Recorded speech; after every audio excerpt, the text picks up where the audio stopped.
This week on the Lucky Breaks podcast, Clint Palaci and I dive into a controversial subject, sandbagging, also known as skill level manipulation. We talk openly about this phenomenon, the reasons people do it, how they do it, and why we think it's so bad for the sport of pool. We hope we motivate you to fight this trend with us. Let us know what you think in the comments. Welcome, everyone, to the next edition of the Lucky Breaks podcast. I am excited to be here today with Clint Palaci, who is joined us from Texas, and we are going to be talking about a very interesting subject, a little bit controversial, and that subject is sandbagging. Welcome, Clint, to the podcast. Thank you. And before we get into that, why don't you tell us a little bit about your pool origin story? Okay. Pool origin story, not the villain arc. Okay, Here we go. I was 8 years old. I was 8 years old when I first played pool. My dad used to take me horseback riding with my sister, and for whatever reason, the horse just blazed through the track no matter how much I held on the reins. And so it got me back there, got me back to the stable, and I was looking for my dad, and there was a bar, and I opened up the bar. 8 years old? Yeah, 8 years old. I opened up the bar door, and then I see my dad playing pool, and he asked the bartender, like, hey, can you stay in here? And he goes, yeah, as long as he doesn't make too much noise, whatever. Mm-hmm. And so, and that's when I first learned how to play pool. And for whatever reason, I'm 53 years old now, and I've told this story my whole life. And the first time, my sister 4 years ago sent me a picture of that day. We got to get that picture. Yeah. It's on my Instagram, but it's me wearing my dad's Navy hat, because I'm a Navy brat, and then I'm just trying to shoot pool, but I'm sideways because the table's so high, but it's kind of funny. So cute. Yeah, and then I didn't play pool again till about 17, and then 17 through 21 I played straight. I was in the pool hall a lot, and 32nd Street Naval Base, being a Navy brat, I'm in there a lot. And after that, I kind of fell out of it.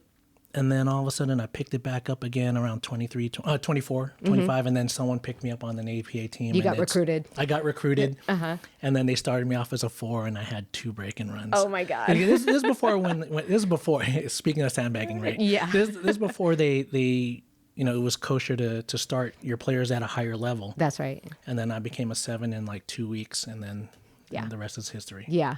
Well, you're a very well-known player in the San Diego area because you are such a good player and such a good person as well. So, and you are kind of one of the inspiration for the San Diego Cup, which is why you're in San Diego this weekend. Yes, so. That's exactly why. Yes, and excited to have you teach me how to bank later. Yes, I'm here for the bank to defend my bank title. That's right. All right, cool.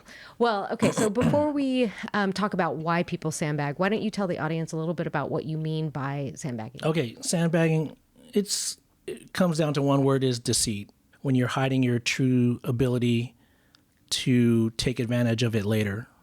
Maybe, in a tournament, that's capped and you're at the cap or whatnot, or a Scotch doubles tournament where you team up with someone that's also sandbagging, and then you're pretty much a super team. Yeah. You're coming in as a skill level 13 instead of an 11. Right. Right. You can't be beat at that point. You can't beat. It's tough to beat. Yeah. Even in a short race, it's tough to get beat. Yeah. Well, and a lot of the incentives are there as well. Yes. People want to win, and sometimes they'll do whatever it takes to win. Yeah, and the money that's available now. Yeah. Too, it just causes you to make some bad decisions. Yeah, for sure. Tell me, what percent do you think of people out there are sandbagging? Okay. I would probably say before Fargo and all that, and before APA 2, I would say probably the 1%. And those are the people that play for a living because you don't want your true ability to be known, or else you won't be able to play cash games and make a living. So, that's the road player, But nowadays with Fargo and everyone jumping on the bandwagon of, trying to be under handicapped and sandbag, I would say it's in the teens.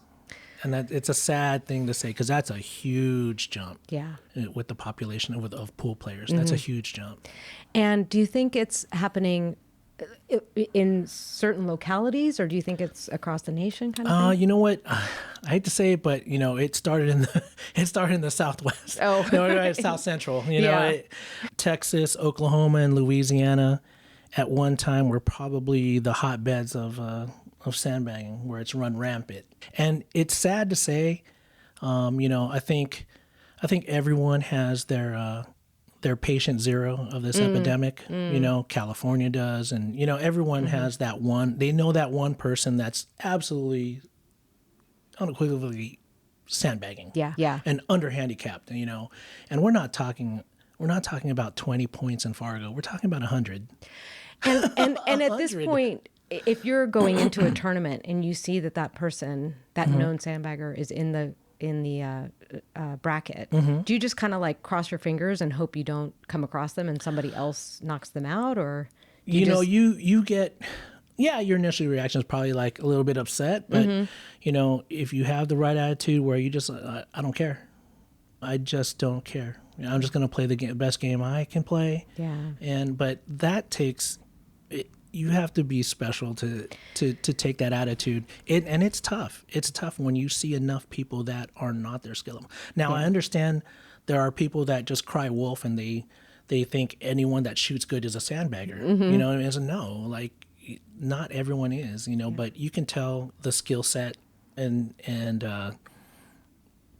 you could just tell. Yeah. You could tell, someone's sandbagging or someone's not representing their true skill level. Yeah. It kind of reminds me of that book Blink, if you've ever read Blink, where basically as someone who plays pool a lot, and you especially, you can see someone and just instantly be like, oh no, that person is up here. You're not already down looking here. sideways at them, you know, and you could tell there's certain things, whether it's their stance, stroke, how they address a miss, or how they, they're not fazed by a miss, and it's like they've been there, done that, you know, and so they know, and how they act, and so a lot of things, and that could be taken as just normal, but most times it's a true indicator of what their skill level is. Yeah. And the thing about this is it's not really a victimless crime. No. Because those of us that go in with our, we're so excited, we're going to play in this tournament. Right. Little do we know that we're going to get slammed with someone who is, that we're outclassed by. Right. So I feel like I'm putting myself into that victim bucket, but I hate that. I don't want to be a victim of this. It sucks to walk into a tournament or walk into a gunfight with a knife. Yeah. And, you have no chance. And you can't, it's a helpless feeling. Yeah. It is a helpless feeling. And like I said, it's not victimless. Like for a tournament director, it could be death of your tournament because people will stop coming. If you didn't do your due diligence to find out if someone's the true skill level or not, like, okay, I'm part of the DFW tour committee, and we have a skill level committee, and luckily for us, we have a bunch of people that actually travel a lot for pool, and so we get a lot of people that want to come in from out of town, and they think, okay, our handicap system lets you get a game from someone that is maybe like 65 points or whatever above you, and you get a game on them, or you get 2 games on them because you're 130 below them, right? And so they'll come in there thinking that they're going to come and rob our tournament, and before they can book the plane tickets, we do our research on this person. We actually, if say they're from Seattle and they're coming into Texas to try to play the tournament, and if he checks out okay, that's fine. Go ahead, book your ticket.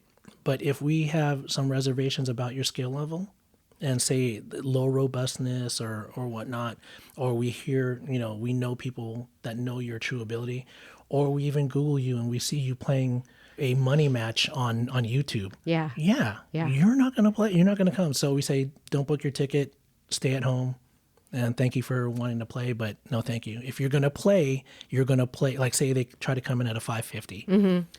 If you play, judging from what we've seen or what we know or what we heard of, you're going to come in and play as a 670. Wow. If you're willing to do that, then you're more than willing to come and play. Yeah. But if not, then thank you for trying. Yeah. Thank you for coming. Yeah. And we do that. And so having a committee of well-rounded people that has a huge outreach in terms of pool players, yeah, it helps. It helps curb that. But then it's not the end all. It's not the total solution, but it's the best we could do for what it is, because we refuse to lose the majority over one bad person getting in. Well, that could kill the whole tournament. Yeah, if it happens more than once, for sure. I'm going to give you an example. Okay, one tournament director out in Texas, all he had to do was Google this person from Louisiana, and he would have known he was the 2011 8-ball champion. You know what I mean? Wow. And he's not. And someone that of that caliber is usually 680 or above, or in the 700s, right? Someone that wins that title, even though it's you think, oh, it's just APA. No, it's not. Those guys at that skill level, it's very high. Yeah. He comes in and robs a 525 and under. What? A 525 and under. And all the tournament director had to do was Google his name, and he would have known, and he would have told him. But that guy, you couldn't. People were tripping over themselves trying to get to that tournament, trying to buy him in the Calcutta. And the tournament director said something. He was asked about it because it was a huge thread online, and he said, he actually said, no one has time for that. And it's infuriating. Well, it's infuriating because you have you're a tournament director. That's part of your job. Yeah. Is to try to prevent these type of situations. I get it. Maybe you don't want to go on YouTube. Maybe you don't want to search everybody. But if there's someone you don't know, you need to do some research. Well, so there's clearly a network of tournament directors.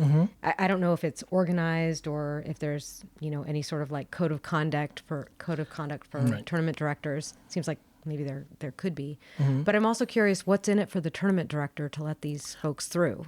Right. That would probably be the worst case of collusion out there, is if a tournament director knowingly knew, and say they fixed the bracket where they have an easy, they don't have to face anyone that's a higher skill level that can possibly put them out. That is the worst case scenario. But I would say that doesn't happen. It doesn't happen that often. That's so bad. Yeah. I mean, maybe once out of every 1,000 tournament, or even more than that. Right. I would think that would happen, but I would hate to think that would happen on the regular. Yeah. Well, what do we do then to make this stop?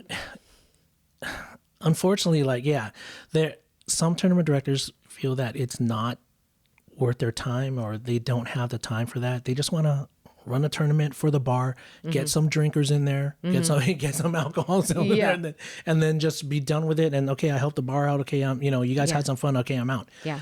But when you start then I understand that for a $10, $20 tournament. But if you're going to run $1,000, $100, $500 entry, a higher, bigger tournament, you have to do some research. I can understand where you don't feel it. It's not worth your time if it's a $10, $20 tournament, but those are the most manipulated too, to get to the skill level you need to be at. Yeah. I've seen people where they would go up to the tournament director and say hey, I lost that match 0-3, but it actually went hill. It was actually 2-3, but they want to make sure that it gets reported at 0-3, or even worse, they would tell the tournament director, not even show up, tell the tournament director, hey, just put me in and just put me down as losing 0-3 and 0-2. Yeah, that's pretty blatant. That's pretty bad. That's the worst case scenario. Yeah. Well, I guess I'm curious what you think it's doing for the sport overall, because I guess I don't hear about people sandbagging to this degree in, let's say, bowling or pickleball or, intramural soccer. Yeah, okay, so Mike Page is the creator of Fargo. Okay. And I don't think in a million years he ever expected that he would need to put something in place for from a regional standpoint to kind of curb the sandbagging, like a committee that would review information, review tournament results, or even go out to a tournament and watch people. Golf has that. on a regional level. Bowling maybe does, but like pool, it's like the Wild West. No, nothing in place. Yeah. Nothing Yeah. in place. And you just have to rely on tournament directors trying to get better at their job and curb the sandbagging as much as they can. And like I said, you could do all the research you want, and sometimes some people do get through. Well, I think a few people getting through is, maybe we just have to accept that. Mm-hmm. But if if the percentage is in the teens, at some point it's going to reach a tipping point. Oh yeah, Where everybody's sandbagging. At that point, nobody's sandbagging, because if we're all doing it, right? There's no victims. The joke around in my area in Dallas is like some people will have say a 675 and under tournament. Oh, you're at the 750 and under tournament. Okay, you're gonna play. Yeah. Or you have a 600 and under tournament. Oh, you're at the 650 and under tournament. Yeah. Because everyone does it. It's just becoming a joke. And like I said, you have to. And tournament directors, yeah, they're friends with some of these people, and you have to take the risk of saying, hey, look, you know what, you're a little under handicapped, you're a 587, you play in all these 600 and unders. I think you just need to play my tournament as a 610 or 615 and take the risk of saying, of losing them. Yeah. Because it gets tired. Like there's this, a lot of people play Scotch doubles tournaments on purpose because you cannot report it to Fargo. Right. It can't, because who's going to, who made what balls, who made what, Right. Right. You can't. But I think Mike needs to figure out a way to do so. Yeah. Because that is the most common way of sandbagging is like people play these Scotch doubles tournaments and it feels like, maybe it's not, but it feels like the same 10 guys in the winner's circle and just mixing and matching. I'm going to try and win the feels that Scotch way. doubles tomorrow, but Yeah. I will say Yeah. I am not sandbagging. Right. So yeah, it's kind of crazy to think about it, but yeah, that's one of the biggest ways for people not to get reported is to play Scotch doubles because it never can be reported to Fargo. Yeah. And once again, the onus comes back to the tournament director. Yeah. And it's a tough racket. It's because you do so much research and your hair's getting gray just looking things up.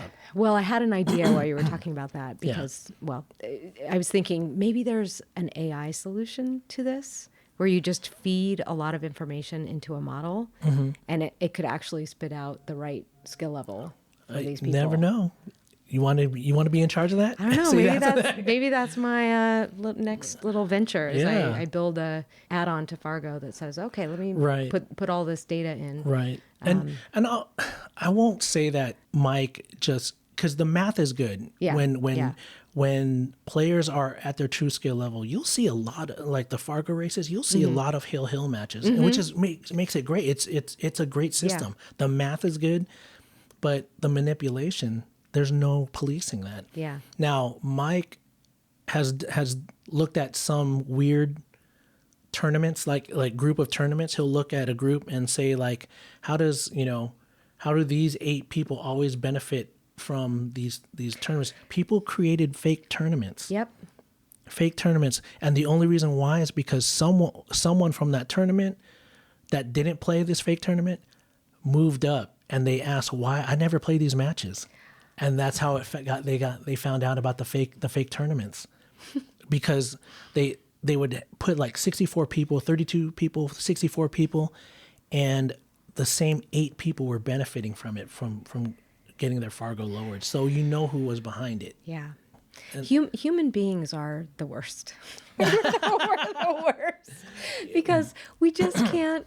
You give them the chance. The rules. You give them the chance, they will be. I know.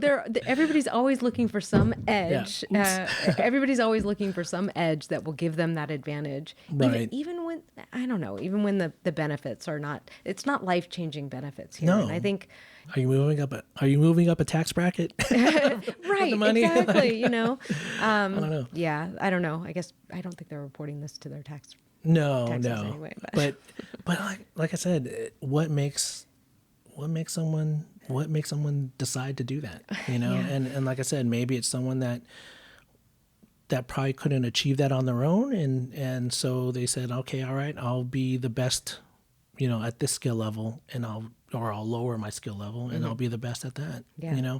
Yeah. But I'll tell you this: in the end, I don't know what it is. I don't know if there's any studies that have been done, but I truly feel your body gets used to losing. Your body gets used to losing, even if it's on purpose or not. Yeah. And most of the sandbaggers that I know, they end up being the skill level that they try to stay at. Like if they always try to stay a 6 because they want to play in a Scotch 6-5, you know what I mean? Yeah. Like they never become a 7. Yeah.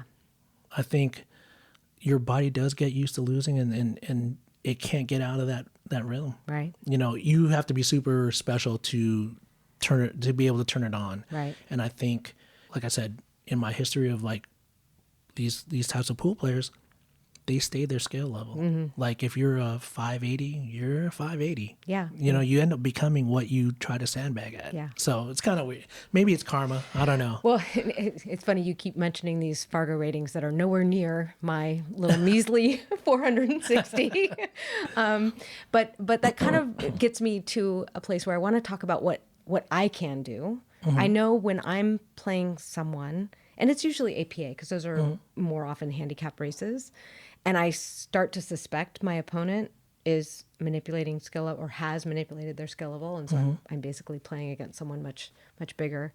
What do I do? Like, how do I get that out of my head? Because sometimes once it plants in my head, all of a sudden I'm watching them and not thinking about my own game. You know yourself best. Yeah. So you probably know yourself best and how to reset. And whether that's going to the bathroom and having a conversation with yourself or going to the bar and getting a drink or whatnot. Yeah. But you know how to reset. And it's easier said than done. But when you keep on doing it, when you keep on trying to do that, it gets easier with time. And, it does, to a certain point, it will stop phasing you. Stop getting in your brain. Stop getting in your brain. But yeah, you have to train yourself. Yeah. You really do. And it, like I said, everyone says, oh, you have to be mentally strong. You have to be mentally strong. Yeah, that's part of it. But the brain is a muscle, right? You got to get it used to thinking that way, and you should be fine. Yeah. You can't fade everything, but Right. For that, you should be able to. Okay. Yeah. I got to work on that. Yeah, it's tough, it's tough, and like I find myself sometimes I can't bite my tongue. I'll say something, I'll blurt it out. You know what I mean? And I'll regret it later. But like it's hard to fade sometimes, but you try your best. Yeah. I think I just want to not normalize it and just be like, hey, like I lost, I'll move on. Right. But I don't know. Yeah, sometimes but it does kill you sometimes inside a little bit, because we're so competitive. I know. But that's why we play this game. That's why we play the game. Yeah. Yeah. So. And to change the overall outlook of, why people do it or whatever, there's got to be a change in our way of thinking. Yeah. I don't know if you want to call it a revolution, renaissance, or whatever, but we got to get back to wanting to be the best we can be, and not care, rather than trying to stay somewhere and be the best at that, collect as much money as you can. And, it can't be all about the money. It's just not that much money in the, I know. in the grand scheme of things. I know. But like I said, when you have tournaments that pay out $30,000, $1,000 entry tournament with 60. Those aren't the tournaments I'm playing in. No, those aren't the tournament. But when that much money is at stake, people tend to make bad decisions, or the money means too much to them. And they're willing to go after it. Right. By any means necessary. So yeah. Well, I guess I care so much about the sport because it is such a beautiful sport. It is. We love playing. It is. And playing to the best of our ability and showing up and not doing that just feels wrong. Right. Right. To not give it your best. It's always been ingrained in me, like to, give it your best. Give it your best, give it your all, and like I said, I'll be honest. Okay, I'm at a 650 right now, and I'm waiting for there's a tournament that's at 650 and 650 and under coming up in a couple months, but they're gonna, I have to be under 650. So you just gotta stop playing? But I fluctuate. Yeah. People say stop playing. Yeah. But I don't. I said I said, well, if I miss it, I miss it. I miss it. You know what I mean? If I'm a 651, 652, you know, so be it. There'll be another tournament. There'll be another tournament. There'll be a 652, which means I'll probably have to join like a 675 or, you know, or open tournaments. Yeah. A lot of people, I think a lot of it has to do with the economy too. You know, I think back to when I was a teenager in the 80s and like playing my butt off and, you know, wanting to get better and everything. And there was so much dead money. Like we're all labeled as dead money in these open tournaments, you know, because dead money, they label players as dead money because like they're not going to cash. They're just there for the experience. They're there for the experience and try to get better. And a lot of us did that. We were all dead money till we weren't, you know, till we started doing better, because pride kicks in, you start practicing, you get better. And, you know, next thing you know, you're going to start cashing. But no one wants it. Nowadays, it seems like no one wants to go through that dead money phase. Yeah. And I don't know if it's the economy. I don't know if it's like everyone looks at, ROI, you know, return on investment, right? You know, what's my return? Why am I even joining these tournaments? I'm just going to wait for a cap tournament. But there are so many that are available to them to play that they do wait out for it. Yeah. And then, so open tournaments still need to come back. And hopefully more people, you know, that may not be a favorite. You know, I don't want to call them dead money, but, you know, they may not be a favorite. I still underdog. want them. Let's call them underdogs. An underdog still wants to play the tournament. Yeah. Because they want to prove themselves. They want to see if they can hang. And because the game is fun by itself. Yeah, by itself. Yeah. You know, even if it's 2 and out, 3 and out, it doesn't matter. You know, like, did you give your best for what you had that day? Then you can live with that. Yeah. It's when you don't, is when you're talking to yourself in the shower and going like, why didn't I make that? Yeah, you know? we remember so many bad shots. Yeah, we do. It's crazy. I feel like we remember more of the bad shots than the good shots. We do. Yeah. We do. I have one from last night that will not leave my brain. So Absolutely. Yeah. Yeah. All right. Well, what can I do to help? I feel like having this podcast and actually talking about it openly is part of it. Because sometimes it feels like the sandbagging is like, nobody wants to talk about it or call it out when you see it happening. Now, to have an eye for it, I don't know how many people do have an eye for it. I really don't, because there's a lot of people that do cry wolf too. You know, like they think every time they get beat, it's a sandbagger. It's a sandbagger. That can't be. You know, Right. I always tell people, just think about when someone calls someone a sandbagger, and I know that they weren't, and I know that their opponent wasn't. I go like this: think about all the times that you played so well, so above your head. Think about how it looked to them. Yeah. Think about how it looked to them. We've all been there. Yeah. We've played way above our heads. We played under our skill level. You know, and then to make that judgment on, you know, they're doing it on purpose is, you know, it's a tough decision to make. You know, but there are indicators. You know, maybe how you hold yourself, your stroke, how you address things. You know. You don't let things phase you. You're able to concentrate. You know, just stuff like that. There are things that stand out. Yeah. But what you can do, I think the podcast helps a lot. Unfortunately, I gave some of you the blueprint. Yes. You know, on how to sandbag. Yes, but then don't use it. Don't use it. You're gonna get caught. You're gonna get caught eventually. You know, and you don't want to have that moniker of you're the biggest sandbagger of your area. Yeah. You don't want that. Yeah. Like, have that hanging around with you. Right. You know?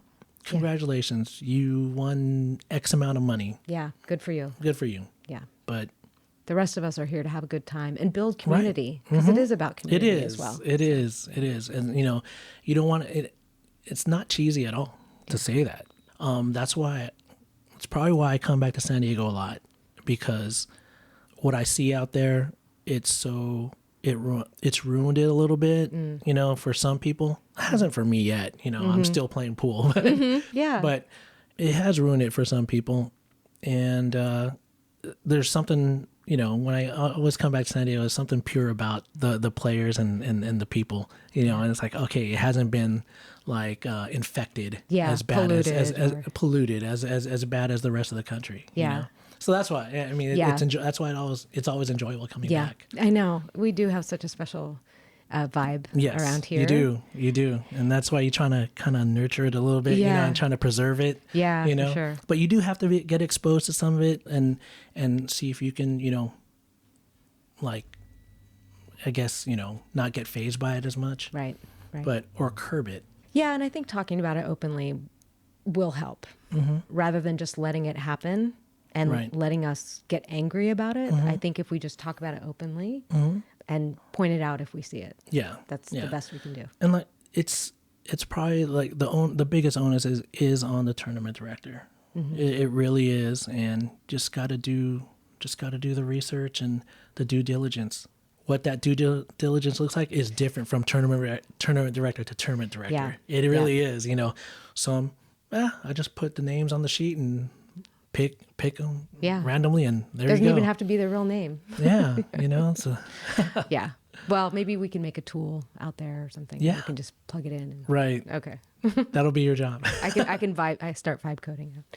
All right. Well, this was a really interesting conversation, and it is specific to Fargo. I think there's a whole different subject around APA. It's a little different, but definitely gave me a lot to think about. And as we go into this tournament this weekend and next weekend as well for the San Diego Cup, I'm going to try and not notice if it's happening. I'm just going to go in and play my best. Just go in and play.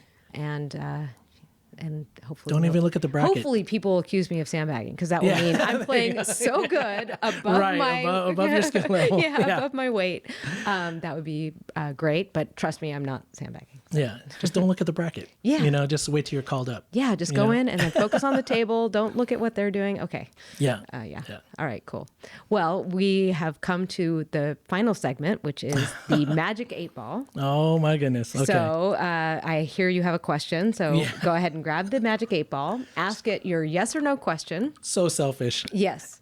Am I going to win one of the tournaments this weekend? Yes. Very definitive. So we're not sure which one. It might be the Banks tonight. It might be Masters. Scotch Masters. Who's your Scotch doubles partner?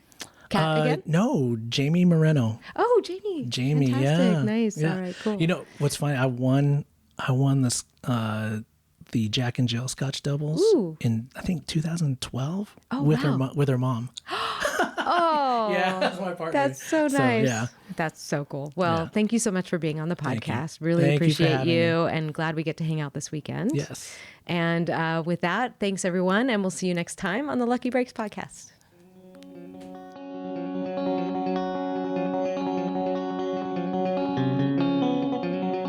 Since you're performing in the Banks SD Cup competition tonight, you got to defend your titles. Yeah. So you must be really good at Banks Cup. Hopefully. I am not particularly good at Banks Cup. Okay. And I have no system whatsoever. Okay. It's embarrassing. So we're gonna I just do it through feel. Yeah. No. And honestly, I'll show you the feel right now. Okay. So basically, but it takes a lot of imagination. Like it's called the mirror method. So you're imagining this pocket mirrored all the way over there. Okay. And then you aim the ball towards that pocket, and and then wherever it lands, like on the rail where you want to hit, that's where you want to hit. Okay. And a lot of times, it comes fairly close, but it's not the end all for for how to aim. Yeah. But because if there's something in your way, right, or yeah, somebody walks in front of you, right, then you lose track about where. It takes a vivid imagination to imagine a mirrored pocket over there and then aiming. So what we're going to do, we're going to have actually a system now from the rail where you're banking from. Yeah. All right. We're going to number it from the pocket. This is 0. Okay. And we're going to go by 4s. 4, 8, 12. This pocket right in the middle of it, right, is 16, and then this will be 20. Okay. Okay. And then from here, from this opposite pocket, we're gonna go. That's 0. It goes 10. We're gonna go by 10. 10, 20, and 30. Okay. All right. So say you have a ball. Here. Now you're gonna line up the numbers. Okay. So basically, this is probably. Let's go. So this is 10, right? Right. So 4, 8, 10. So it's 10 to 10's right there. Okay. So you're gonna parallel shift over to where the middle of the 5 ball is. Uh-huh. and then that's where you want to hit it. That's where you want the 5 ball to hit to bank in there. Okay. So now you're aiming at that spot. 0, 4, 8, 10. Yeah, 10. And so 10. Okay. so 10 to 10. Oh, okay. 10 to okay. that 10. Okay. And then parallel shift over like that. Until where you get to. Right. And that's where you want to hit the 5 ball. So you try it. Okay. But you got to do it. I'm not saying you have to hit it firm. Don't hit it soft. Hit it firm. Okay. It's speed based also. Okay. So 10's right here. 10's here. So line it up from 10 to 10. And then you're gonna parallel shift over to the middle of the 5 ball. Yeah. And that's where you want the middle of the 5 ball to hit. So that's where you're gonna, all right? And then hit it a little bit below center. Like there you go, and then firm, okay? Like a stop ball. Oh, it's close, but it's close. It was close. Yeah. Okay, so yeah, so that's what we're gonna do, and then like I said, you just go by, like, don't even worry about the cue ball, and then we'll put the cue ball like right here. Okay. So, and it's probably close. Let's do 15 to 15 because it's kind of close, right? Okay. So this is 16. Right. So a little bit over right here. So 15 to about right here, right? 15 to 15. Right. So that's where you want the 5 ball to hit. So you want the middle of the 5 ball to hit about right here. Hit it firm. Oh. Yeah. So that's how. Yeah. So that's how you measure. Okay, this might be a stupid question. How do you know it was 16 or Because 15? yeah, because if you take the cue ball out of the equation, Right. you kind of want to. So this is like for reference points. This is 10 to 10. This is 15 to 15. This is 20 to 20. Okay. So when the ball is kind of close in that area, so this is closer to like, so 10 to 10. Right, it's kind of close. The ball's kind of close there, so you parallel shift over like that, and that's where you want the middle of the 6 ball to hit. Okay. All right, so you want the middle of the 6 ball to hit about right here, and hit it with a little bit of draw, yeah, and firm. Okay. Yeah. So, but yeah, I do. That's to have a general principle of where it goes, because. Right now, honestly, I'm probably used to banking on the diamonds, which bank sharper, so I'm banking a little wider than normal. But yeah, these should bank just fine. Okay. So this is like so let's go 10 to 10 again. 10 to 10, let's go. It is about where the cue ball is. Because Right. if the cue ball was here. Yeah, then sometimes it's a double kiss, like if you're trying to bank it. Or in this case, if you're coming across the street. You're gonna cross the face, yeah. Yep. Let's go wider. Let's go wider on some, because like the diamonds, this one's banking at sharp at least. It is, So right? yeah. Now, is that part of what you need to learn about a given table? Yes, like a judge? this banks way different than that. Yeah, it you know what I does, mean? right? And so that's why this is a little bit normal. Like this would be, okay, so this is 15 and this is 16, right? So I got to shift it over like that. So it's pretty much straight on almost. And see, even I missed. So I'm going wider. These pockets are notoriously narrow. Yeah, they're a little bit narrow. Yeah. I mean, we could do it would work perfect on the diamond. Yeah. But that's okay. Yeah. That's okay. We gotta work with what we got. Yeah, And so, exactly. We don't so get to now, choose our table. so now whenever we're going wider, Yeah. it banks even wider, and whenever we go sharp, it banks even sharper. Yeah. So this one, you're probably like for 2020, like say 20 to 20 right here, right? Yeah. If you were to be straight like this, like straight on with that, you'd probably hit this one with a little bit of not bottom, but a little bit below center, and just nice and smooth, like a firm hit. So 20, 20.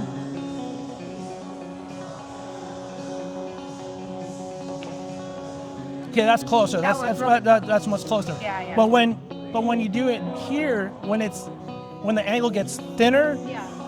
it's like you gotta aim further out. You gotta aim further out because it's banking sharper. So say this is that's 10, right? That's 10, and this is 10 right here. So right there. Let's see how it goes. nice. Okay, all right. So that Okay. that was okay. I hit it with top middle. Yeah. Now, a lot of times top will make it widen a little bit more, where you don't have to hit it that hard. Like if you'll notice, like say you even just go top middle, Yeah. and say you're probably aiming like to be right here. It'll probably make it in here because you hit it so soft and it Oh, yeah, 'cause it it actually extends turns. out. Yes. See how it widened out a lot Yeah. more. Yeah. So it just depends on speed. The harder you hit it, obviously the sharper it comes Well, down. I think when I first started learning how to bank shot, I would tell myself, use the same speed every time. Well, And I just learned to sight it. you're right. Because if I use the same speed every time, I'm not going to run into that where Right. you press the rail. Right. Or you go too slow. Right. It goes wide. So I always just developed this like one speed. Oh yeah. No, and it's a lot to think about. There's so many variables. Yeah. Like the table, first of all. But not every banking system is going to be like we use the mirror method, and it probably comes closer to Well, that. let me try. Yeah, let me I'll try the mirror method. method. Okay. So basically, you're aiming at something out here. Yeah. The 11 ball is somewhere right Yeah. here. You know what I mean? And you're going with it. So it's kind of. But it comes close. Yeah. It comes pretty close. Yeah. These are notoriously thin, man. Yeah, right? Yeah. Yeah, I like the mirror I- method myself. But you're so used to it. But like this one, like if you don't know the speed and everything, like if you don't know that it widens out, the wider the angle, the wider it goes. The sharper the angle, the sharper it goes.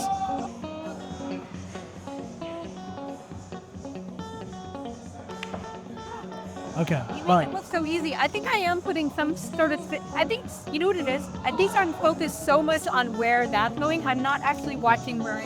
With the cue ball, yeah, where the cue ball's like, going. Cue is on the cue ball. Okay, Let me try one more time. Yeah, yeah. Maybe Aaron wants to. Yeah. so 10 to 10, 10 to 10. shift over wherever it needs to be.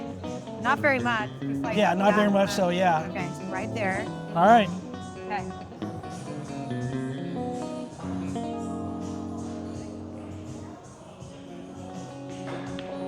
Oh, okay. Whoa, I'm gonna yes. flip while I'm ahead. Yes. Aaron, you want to try? You want to try?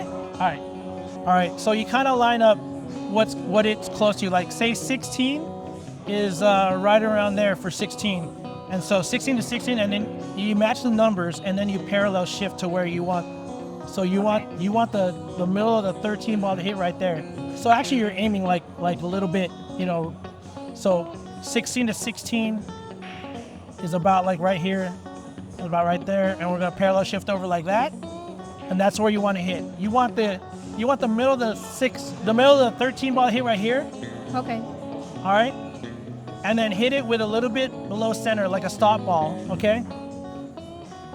Am I lined up? Yeah, you should be about right here, a little bit right a little bit right of center. Okay, so it's speed based. So if you hit it that speed, it'll widen a little bit. Okay. So we're gonna hit it where it sharpens the angle a little bit. Okay. So we're not even gonna mess with the cue ball, right? So this is close. This is 12, and that's 12, right? So and then shift it over. Go ahead, point 12 to about 12. 12 is about right there. Okay, like that. 12 to 12, and then parallel shift over the 13. Parallel shift, yeah, there you go. And that's where you want the middle of the 13 to hit. Right here on the rail, right here. Okay, so I'll keep that. So now you're gonna try to hit the 13 where the middle of the 13 hits right here. Okay? And then just a tad bit, a little bit more on the stop ball, okay?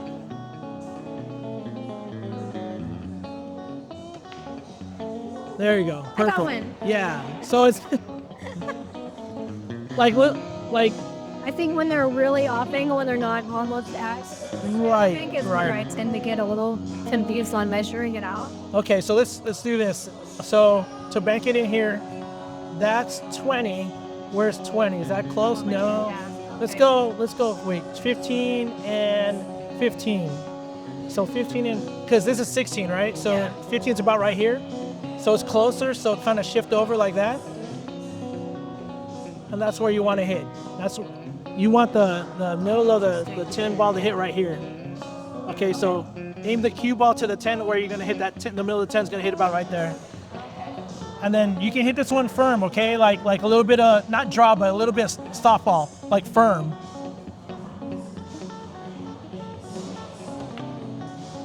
Close, but yeah, so that's... Oh, I got it over there. Yeah, so it's just a general aiming system. Okay, yeah. I love that, yeah. Yeah. And the other ones where you kind of measure wherever that is, and that's kind of hard because it takes a pretty vivid imagination to I've had coaches be like, okay, aim at that stool over there. Yeah, no, we're not. Yeah. Yeah, but that's what it is. So that's good. Yeah. I love it. Thanks. Good. You got it. All right, we're good. Yeah. I just wanted you to be able to. That wraps up another episode. A big thank you to our guest for joining us today and sharing their story. If you want to connect with our guest, their contact info can be found in the show notes for this episode. Also, please show your support by liking and subscribing. We hope you enjoyed this episode of the Lucky Breaks podcast. You can find more episodes at youtube.com/@luckybreaks-podcast or by searching for Lucky Breaks on your favorite podcast player. This episode was produced by Sue Lueder, Aaron Schulman, and Beth Jung. Thank you for your support. Sign up to be a guest on a future episode from our YouTube channel page.